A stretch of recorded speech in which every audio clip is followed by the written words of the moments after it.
Hello friends, today we are going to discuss the central dogma of molecular biology. The central dogma was proposed by Francis Crick in 1956. It states that the chromosomal DNA acts as a template for synthesis of RNA that moves to cytoplasm and encodes the amino acid sequence of the proteins. The second statement is the genetic information flows unidirectionally from DNA to RNA and from RNA to proteins in biological world. It involves three steps: replication, transcription, and the translation. The replication is defined as the process of synthesis of DNA from DNA. Transcription is the process of synthesis of RNA from DNA, while the translation is the process of synthesis of proteins from mRNA. The transcription and translation are unidirectional, that is, RNA cannot make DNA and proteins never serve as template for RNA. Only the last arrow, that is the synthesis of proteins from RNA, stood the test of time.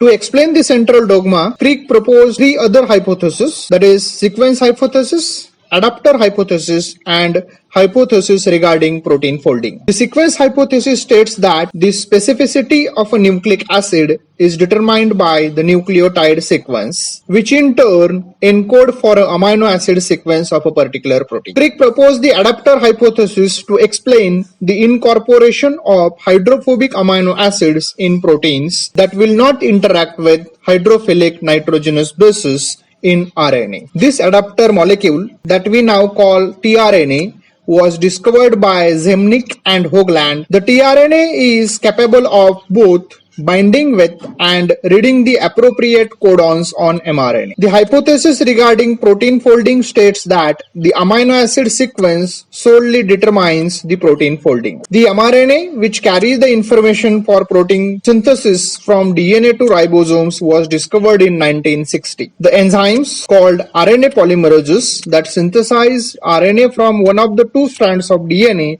were discovered by Hurwitz and Weiss. RNA is always synthesized in 5' to 3' direction. The genetic code of 4 bases that encodes for 20 amino acids was elucidated in 1961 when Nirenberg and Mathai observed that when polynucleotide containing poly-U is used, polypeptide chain containing only phenylalanine is formed. There are 64 codons, of which 61 are coding, while 3, that is UAA, UAG and UGA are stop codons. Protein synthesis, like DNA and RNA synthesis, is directional, that is from amino terminus to carboxyl terminus. However, there are certain challenges to the central dogma. There are 4 observations that have challenged the central dogma.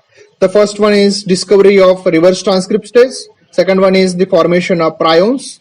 Third one is the role of chaperones in protein folding. And the fourth one is epigenetic modification of DNA and chromatin, RNA interference, and RNA splicing and RNA editing. Temin and Mizutani and Baltimore independently in 1970 demonstrated that DNA can be synthesized by using RNA as a template in a mechanism called reverse transcription in virions of Rous sarcoma virus and virions of RNA tumor viruses respectively. The enzyme involved is reverse transcriptase that catalyzes RNA-dependent DNA synthesis in retroviruses like HIV. Formation of prions. These are the proteinaceous infectious particles that lack nucleic acids are made up exclusively of proteins. The prions are capable of transferring the information from normal protein to fold abnormally,